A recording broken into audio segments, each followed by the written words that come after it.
Nick Davidson is a freelance writer based in the New Mexico high desert. After a master's in writing and publishing at Emerson College, Nick began his journalism journey as an intern, fact checker, and then online editor at Outside magazine. After his stint at Outside, he broke out of the office for a bit of wandering and a few far-flung adventures, landing in the wide-open, muddy terrain of freelancing. Emphasis on free. The chances and choices of the particular paths he took led him to a variety of work in fact-checking, research, web production, editing, radio storytelling, reporting, and writing. He has tended toward reporting stories that in some way funnel toward any of the many facets of an active outdoor lifestyle: adventure, environment, travel, science, gear, and movement in nature. But at heart, the stories he aims to share are ultimately centered on people and our complex relationship towards the world we inhabit, our ever-shifting understanding of that world, and the constant endeavor to find our place in it. Because there's an overabundance of pessimism, destruction, and despair, he always tells stories that, in the weighing of the scales, dip toward optimism, creative problem-solving, and inspiration. Nick is also a martial artist, a yogi of sorts, and a musician, all aspects of his life that have shaped him in his pursuit of good stories. Welcome to the PR Maven Podcast, a podcast all about growing your network and building your brand through traditional and digital networking techniques. I'm Nancy Marshall, the PR Maven and CEO of Marshall Communications. I've been strengthening brands through PR for over 35 years, and now I'm celebrating the success of executives, influencers, business owners, and entrepreneurs from all around the world, all of whom have cultivated their brands and broadened their networks through traditional and digital networking methods. Each week, I interview one of these interesting and influential individuals and provide an opportunity for you, the PR Maven Nation, to gain insights from their strategies and stories. So stay tuned for this week's episode, and thanks for listening.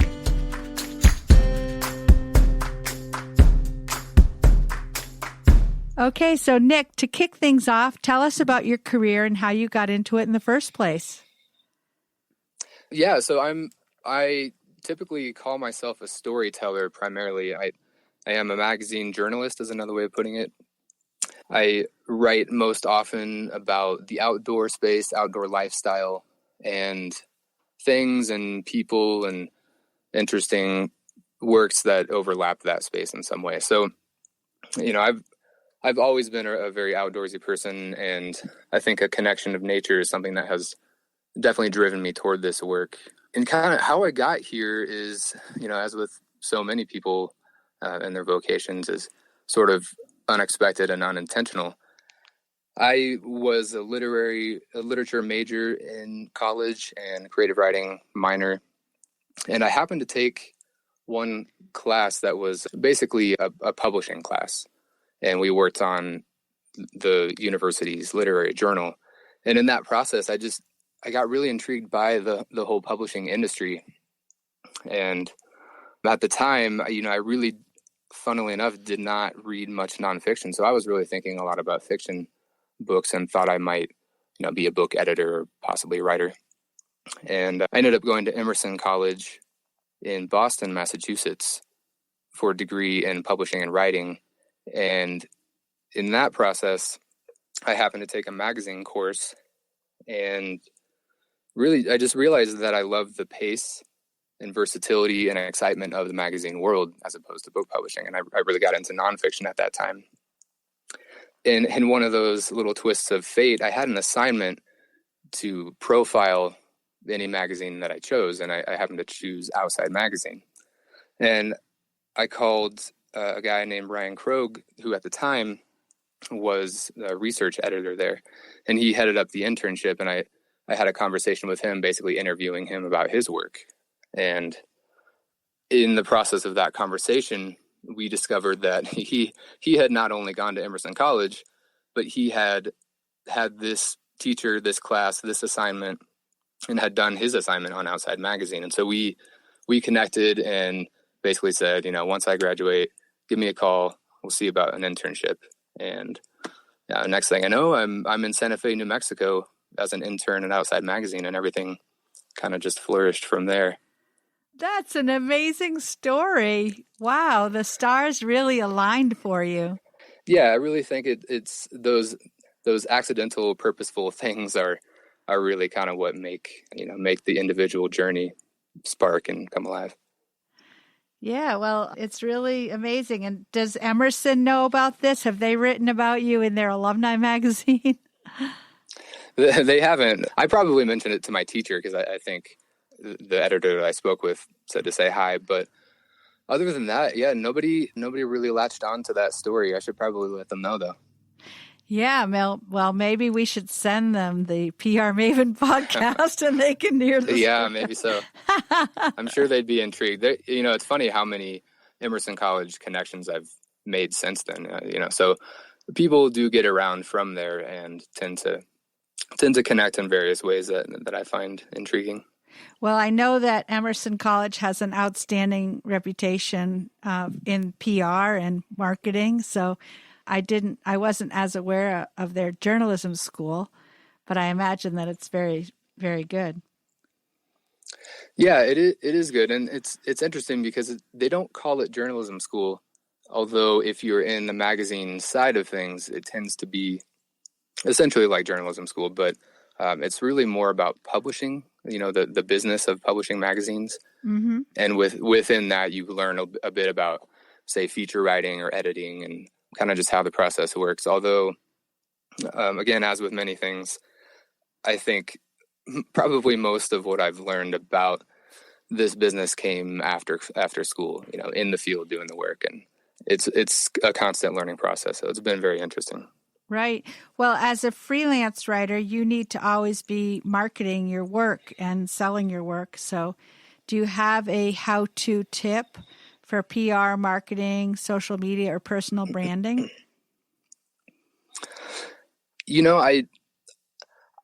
I'm one of those strange people in this time who I am involved in social media. I have all the accounts and I have a bit of a presence there. But to me, I think my biggest piece of advice, if you want to call it that, is not really to worry so much about your social media following or about your branding or marketing in those sense. And I know that, it's probably blasphemy for a PR podcast, but what I think, I think it's all interconnected. What I tend to focus on is I don't really give my social media following much thought aside from its place as an aid for me to connect and share the work that I do and the work that other people do that I admire and think is important. So I think probably more essential and more useful than thinking about that following and branding to me is thinking about whether your work consistently lines up with this concept that the Japanese call your ikigai.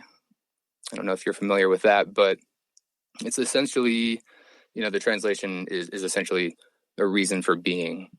The French call it the raison d'être, for example, your purpose. And it's really this Venn diagram of 4 circles, things that one circle is what you're good at. One circle is what you love. The third circle is what the world needs. And the 4th circle is what you can be paid for. And when those things overlap, you have your passion, you have your mission, your profession and vocation. And in the center of all of that, where everything overlaps, is the ikigai, the reason for being. And so for me, if you can kind of cut away all of the other dross and all the extraneous things that are more at the tip of that, like the number of followers you have, and if you hone in on your ikigai, your personal genius is another word for it. And if you do work that inhabits that, then I think your followers come naturally. They kind of come the way that moths tend to flutter to the brightest lights. At least they seem to do that at my house this time of year. I love the concept of the ikigai. Yeah, that's something that drives me. And I think really also the central purpose for me of my place as a storyteller is to connect, to unify.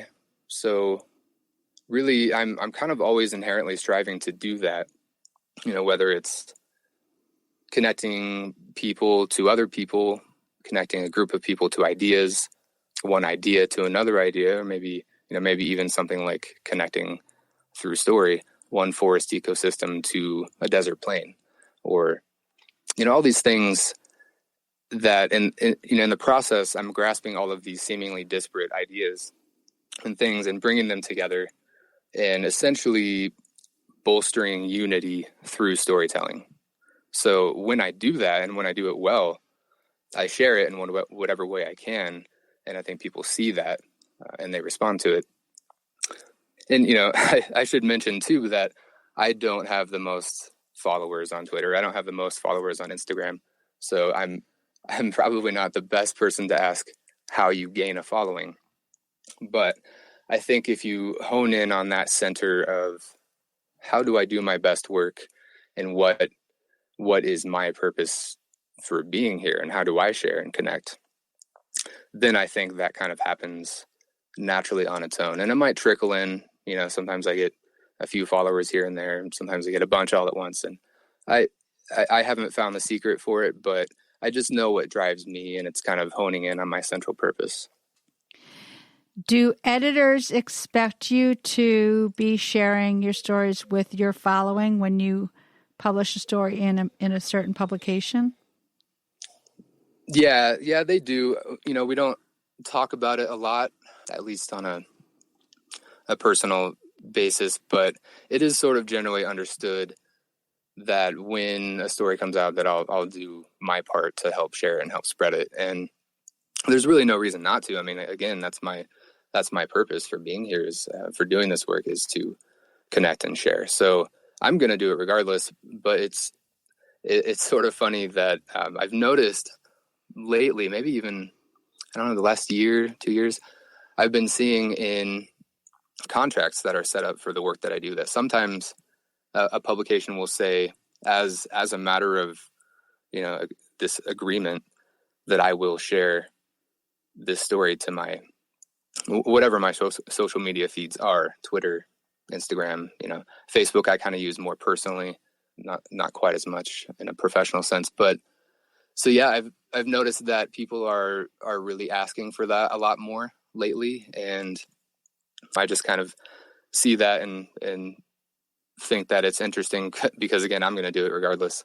And then they'll do their part. And we do the best we can to reach the most people with a particular story and idea. So how do you measure success? Or maybe you aren't even measuring success in PR, social media, and marketing. Yeah, I mean, I definitely do measure success in my own internal way. And I don't really, and I'm not someone to pay attention too much to the numbers and the metrics of those things.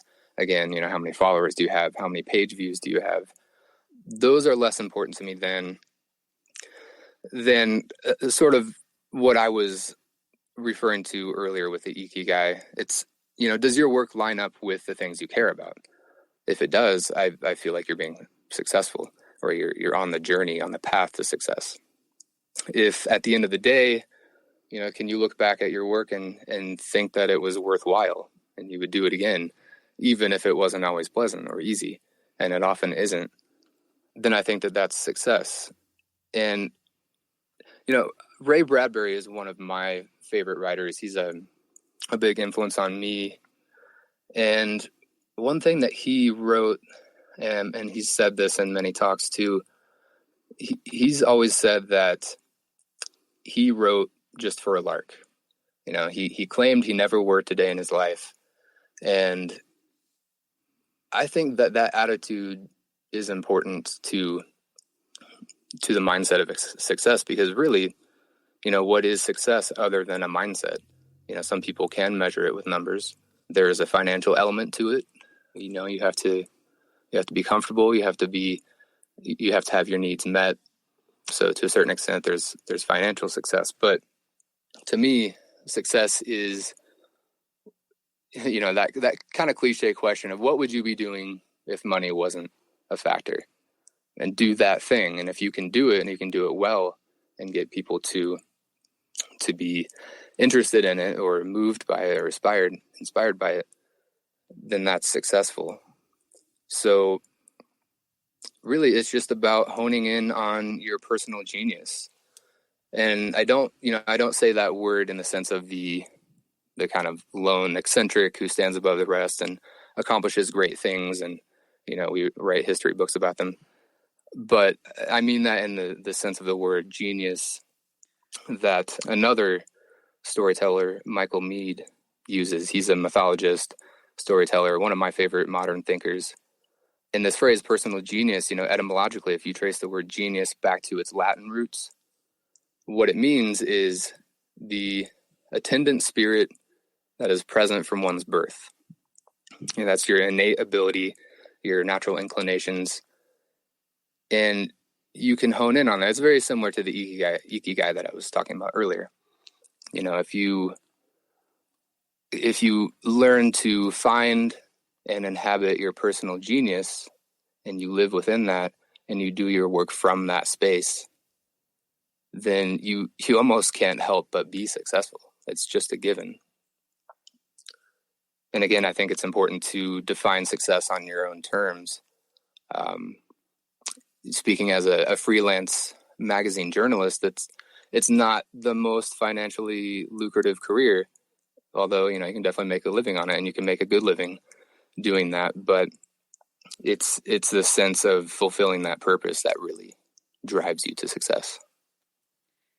Well, I commend you, for following your own North Star and seeking a profession that gives you pleasure and joy. And I believe that if you're lucky enough to discover that thing, that ikigai, early on in your life, you're so much more blessed than, I feel really sorry for people that spend their whole career doing something that they hate. I know people who are like counting down the days until they retire. And it's, to me, it's like, oh my gosh, life is so short. And I think somehow this coronavirus has driven that home even more, that time is precious and life is short. And what a shame it is to work at something that you really don't derive joy from. Yes, exactly.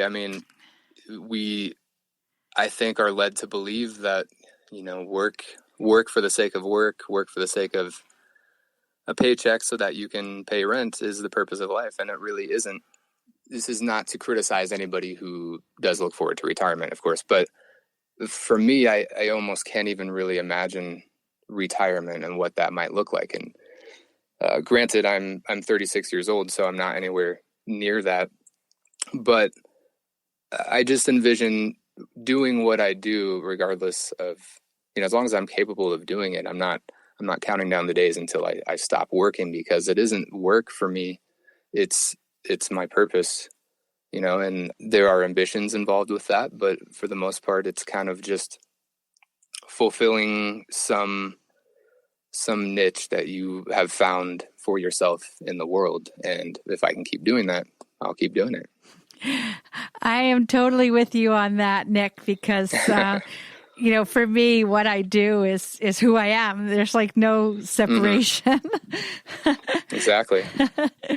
And yeah, I try to set hours for myself in a vague sense. I'll when possible cut myself off from working at 6 p.m. and then I'll not work on the weekends. But even outside of those hours, I'm not something different. I'm still a storyteller. I'm still a writer, and I'm still taking in everything that I need to give me the tools to execute that work. So it's sort of always part of you. It's always with you. I have a friend who's an author and a former magazine editor, and he calls himself a noticer. he just, wherever he is, he's just noticing everything. Mm-hmm. I identify with that, definitely. Yeah, and I think that as a writer, I mean, this is a good life skill regardless, but as a writer, storyteller specifically, I think the most valuable skill you can learn to hone is observation, because that's how you distill life and the human condition and all of these things that we deal with into meaning. You have to be able to notice them. You have to be able to pay attention and listen, and you have to be able to connect some new idea that you encounter with some other older idea that's just been lurking and percolating in the compost of your being inside your mind, and connect them and create something that's, if not brand new, at least different and interesting, and then share it. I think it's funny you said the compost of your mind, because I sometimes, you know how there's an expression to mull it over, but I always say I'm going to mulch it. It's like I'm just going to put it in the mulch pile and let it mulch. I like that. Yeah. Yeah. Another of my favorite writers, Neil Gaiman, he talks about, and he's a fiction writer, and I do some of that creative writing too. He talks about when you're coming up with, a list of ideas or, little nuggets of things that you want to keep track of, but you don't know what they are yet. He calls them, you put it in the compost pile, put it on some file that you store away, and you just throw it on there, and then it does whatever it does in your mind or on that piece of paper. And at some point it becomes something else.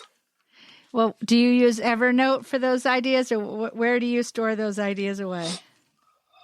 I don't. I'm not all of that. I'm good at organizing, but I don't really use a lot of specific apps and things. I really just have a file that is a Pages file on my Mac. And then I also have a backup version of it on Google Docs. So I just kind of, I just use a basic doc, like Microsoft Word kind of thing. And then I just have a lot of things that I just kind of spray onto that page and let it be there. And, a lot of it doesn't make much sense. I have to go back and reread everything. It's not particularly well organized, but for me, it does what it needs to do. Well, a compost pile isn't necessarily organized either. Right, exactly. It's just kind of all this muck thrown together. Right. You don't know how it works, but it works. And then it turns into very rich soil. Mm-hmm, exactly. So, Nick, content marketing is something that's becoming very prevalent in my world. But I am always, because I have worked in PR and worked with journalists for my entire career, which has been a very long career, there is a difference definitely between content and storytelling in journalism. How would you explain the difference? Yeah, for me, it's mostly semantics, and mostly it's how you view what you're doing, at least in the way that I think of it. When I think of content versus story, and again, this isn't a judgment on any work that anybody else does, but this is just for my own sake and how to view work that I do and intend to do. But for me, content just has this connotation of being filler, of filling a space that was once empty. And story, on the other hand, for me, has heart in it. Content fills boxes, that thing, those things might just blow away to dust and mean nothing. And stories might be more impactful work that inspires people, that connects people. And it's not that one kind of work is always content and one kind of work is always storytelling. For example, I think you can do really good content work that is typically referred to as content work. You can do it really well in a way that does inspire, and you can do it in a way that, if nothing else, entertains and informs people, and those are worthwhile goals too. And at the same time, you can you can get stuck, I think, in focusing on, if you think of the work you do as content, I think you can get stuck in focusing on creating things that fill a void that isn't actually even there. What I think of as content is there's a space and a page, maybe it's a digital page, maybe it's a print page in a magazine.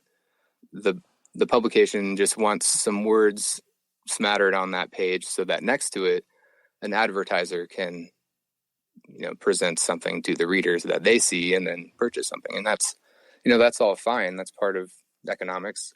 It's part of how this world goes, but it's not what is meaningful to me. And I think, the advertisement is really irrelevant for me. If I'm going to put my energy into something, I'm going to make it good if I can. I'm going to make it my version of good. And I'm going to put that heart into it and that spirit into it so that even if there is an ad next to it, somebody will still see what I've done and get something out of it. It isn't just filling a space. So that's kind of my take on it.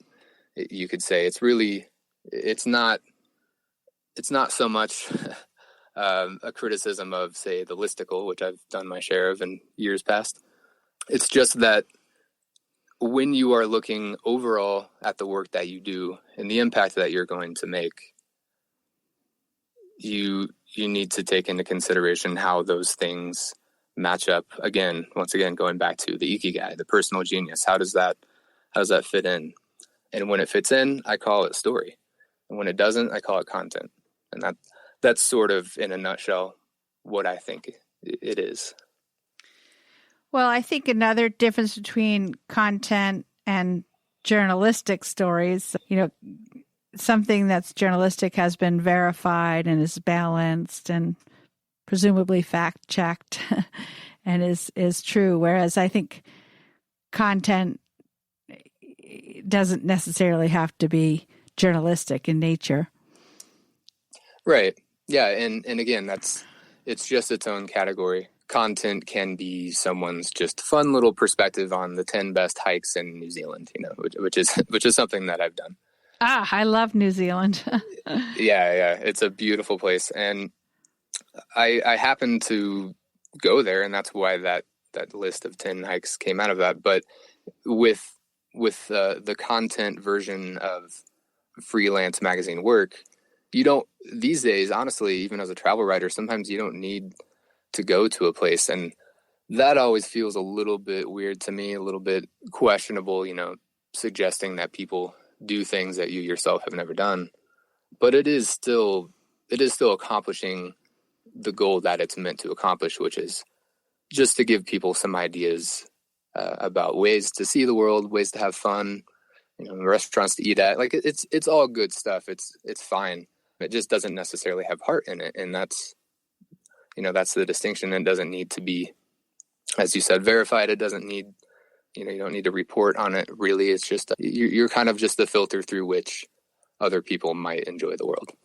Well, Nick, we're going to take a short break now and then come back and talk more about this. But first, I just want to talk about my new book, which is called Grow Your Audience, Grow Your Brand. I self-published it actually on Amazon.com, and it's all about building a network and growing a personal brand or an organizational brand. And it includes some stories from my long career in public relations and infographics. So I guess it has content in it.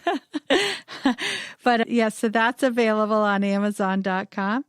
And we're going to take a brief break, and we'll be right back with more from Nick Davidson. Do you want to grow your client or customer base? Perhaps increase brand awareness? Maybe tell your unique story more effectively? Of course you do. But you may be worried that you don't have enough expertise to make that happen. Well, no worries, PR Maven Nation.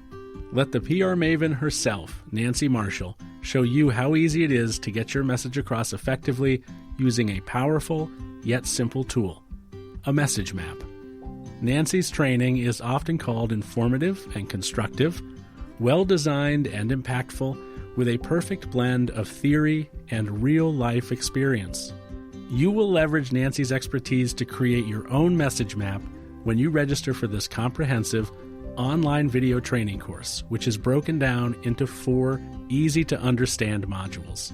Normally, this course is priced at $147, but for listeners of the PR Maven podcast, that's you, PR Maven Nation, it's only $29 when you enter the code word podcast during enrollment.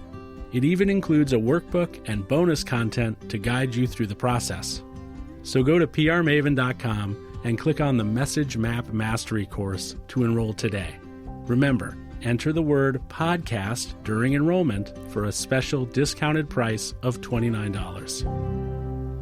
So welcome back. Today we're talking with Nick Davidson, who's a freelance journalist, an outdoor writer, a storyteller, and we're going to dive right back in. So Nick, how does risk-taking and learning from failure help propel your career? Yeah, taking risks, it's essential, especially as a freelance writer. I mean, most of the time, in fact, you're doing a certain amount of work, putting a certain amount of energy into a story before you have any idea whether it will amount to a published piece.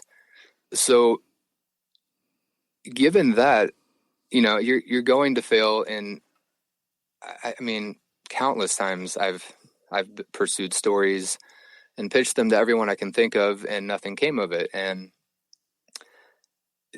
a lot of times, I think for me, I learn from that a number of things, but one might be, okay, what did I do incorrectly? Or, how could I pitch that better? How could I find a different angle on that? And in the process, what I've found a lot of times is that, I think if I am interested enough in a story to put a certain amount of effort into it and a certain amount of time, there's no way that I'm the only person intrigued by this story or inspired by the person at the center of the story. So if I have not landed my pitches well, then what I need to think of is, did I come at this with the right angle? How could I improve the pitch? And also, am I even reaching out to the right publications? So a lot of times those little failures can help you kind of hone in on how to present a story concisely, how to find the right place for your story. And really, I mean, given all of this stuff, given the inevitability of failure and the inevitability of success, if you stick with it, I think you need to go after stories that you believe in, even when the uncertainty of that story reigns supreme. And maybe even especially then, as long as you are passionate about it. So, and a lot of times I've done this, and it hasn't always panned out, but sometimes it has. Is you don't necessarily wait for permission. You don't ask for permission to tell a story. You don't wait for an official assignment, and sometimes you should. But for example, last year I had met the mayor of Estes Park, Colorado, and he was doing a cool project, which I won't get into too much. But basically, he was building a motorcycle, and he was trying to set a speed record on the Bonneville Salt Flats. So I didn't really know how to. I tried pitching that story before I left, and it didn't really land. But I thought, what the heck, I'm gonna go for it anyway. And so I went on that reporting trip, and I ended up being the only crew member of his speed record attempt, which was just kind of a surreal position to be in. And nothing came of it so far anyway. Nothing amounted to a published story, but it gave me an interesting experience. And a lot of times when you've reported something that hasn't gone anywhere, you still have that lurking in the background. And again, it's like those old ideas, those old experiences that are composting in the background, that might come up and it might spring up into something new further down the road. So I guess, the point is it won't always work, but at the same time, nothing is ever going to work if you don't take a risk, if you're always waiting for permission, because it can feel, in the freelance magazine world, it can feel like editors, consciously or not, are gatekeepers. And more often than not, they're trying to keep you out. And I don't mean that literally, because often, of course, they're inviting you in and you can do good work and establish good relationships with publications. But if you're always waiting for that permission, I think you're not going to do the big things that you might have ambitions to do. And everybody's ambitions are different. For me, if I want to tell a big story and nobody's biting, then I might think to myself, well, I just have to go see for myself. I have to see what's happening and then find out the story. And then I actually know what to do with it. Whereas before I didn't know what to do with it. So yeah, there's a lot more I could say about that, but I just think it's important to take risks and learn from your failures and just hone in on those skills that will set you up to actually succeed. Yeah, I think sometimes we learn more from our failures than from our successes. For sure. Yeah, it's important. It's succeeding. Sometimes you can't really see why you've succeeded. Nobody's telling you this works because of this. Sometimes they just say yes, and that's it. But if they say no, a lot of times at least I feel more inspired, if nothing else, to figure out why no. And that can lead to better, in the case of my profession, better reporting, better story finding, and just honing in on those things that work because you know what didn't work. Right. Yeah, exactly. Well, speaking of successful people or successes in life, most successful people have a network of fans and followers, either online or in person or both. How have you built your network of fans and followers, and has it been a conscious goal or has it happened on its own? It's just happened on its own. As I was talking about earlier with social media, for example, I really have always just focused on sharing my work and sharing other people's work that I believe in. And kind of, for me, I've really kind of cultivated what I think is a sense of positivity. I like to be someone who sheds a light in this world that can seem to be full of darkness, but really isn't. And there's a lot of dark stories out there, and there are things that we shouldn't turn from. But for me, I've honed in on the things that uplift, because I want to be uplifted and I want to uplift others. And so, maybe that kind of tone that I communicate, I think, draws in a certain kind of person and I think we all crave it. So it hasn't really been conscious in a sense that I've set out a plan on how to find more followers and who to reach. I've really just done what I've done. I've done what I believe in. I've done what feels right to me, followed my intuitions. And I think, a certain number of people have seen that and decided to see what I'm all about. Well, is there a certain book or a website or an app that you have found helpful in your career, and why is that? Oh, yes. So this really only applies to freelance writers and, maybe editors too. But there is a group called UPod Academy, and UPod is an acronym that stands for Under Promise, Over Deliver. And it's sort of the mindset of this group. And it's a freelance group started by a guy named David Hochman, who is in his own right a very successful journalist, also a writing coach, and just a super smart guy. And this group has, in the last couple of years, transitioned to a Facebook group. And I think anybody can join it, but you have to be invited. You have to be kind of part of the freelance world in some sense. But it's just this vast network of other freelancers sharing their stories, asking questions, and there are people all over the board in terms of experience. Some people who are just starting out after college saying, help me, I have no idea what to do. How do I do this thing? And then the people who have been doing this for 20, 30 years saying, well, here's what I know, and everyone in between. And so it's a great resource for getting advice on how to report, or finding sources, finding editor contacts. And David Hochman, the leader of this group, also hosts, sometimes there are webinars, but he hosts in person at his home in Los Angeles, seminars that are devoted to some specific topic. And then he'll bring in, editors from, say, New York Magazine or Los Angeles Times Magazine, or, all these big publications, and help writers connect with editors, which is really a hugely important thing. And just kind of say, like, how do we do this? Or talk to other successful writers like Tom Juneau, who has done a lot of writing for Esquire and I think maybe the Atlantic now.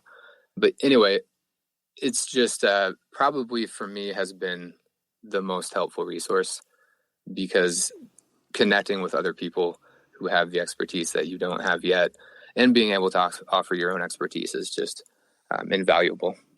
That's been probably the biggest thing. One other thing real quick that I'll say has been helpful to me is one particular app called Tape a Call Pro. And as a reporter, it's been infinitely helpful to me to record interviews that I do on my phone.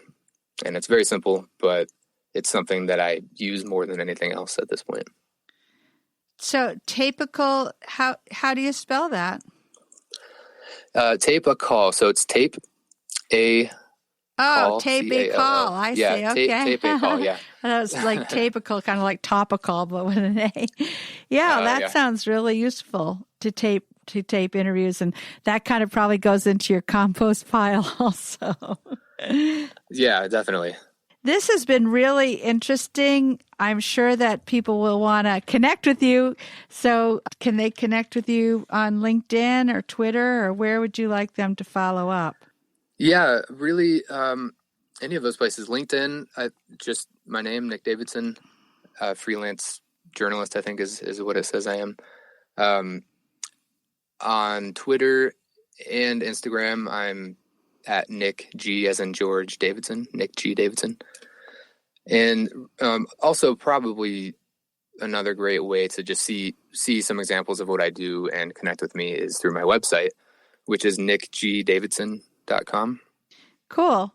Well, this has been really interesting, and I find you to be a very inspirational person who really lives according to your values. So I admire that very much. And I haven't met you in person yet, but I hope someday to be able to meet you in person, because I always think that's where the magic really happens. Mm-hmm. Yeah, I hope we get to do that. And I really appreciate you having me on this podcast, Nancy. And so thanks for talking. Thanks, Nick. And I hope everyone in PR Maven Nation has a great day. That's it for this week's episode.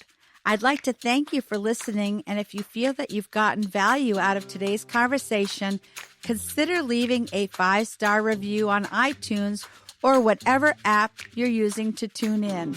If you haven't subscribed yet, you should do so. I release a new episode each week, and subscribing will make sure you get an alert when there's a new episode. You can also join the PR Maven Nation by going to prmaven.com/nation and clicking join. It's free, and it's a great community of like-minded individuals who are all looking to learn and grow from one another. If you have an Alexa-enabled device, be sure to add the PR Maven Marketing Minute to your daily flash briefing menu. Thanks again for listening, and have a great rest of your week, PR Maven Nation.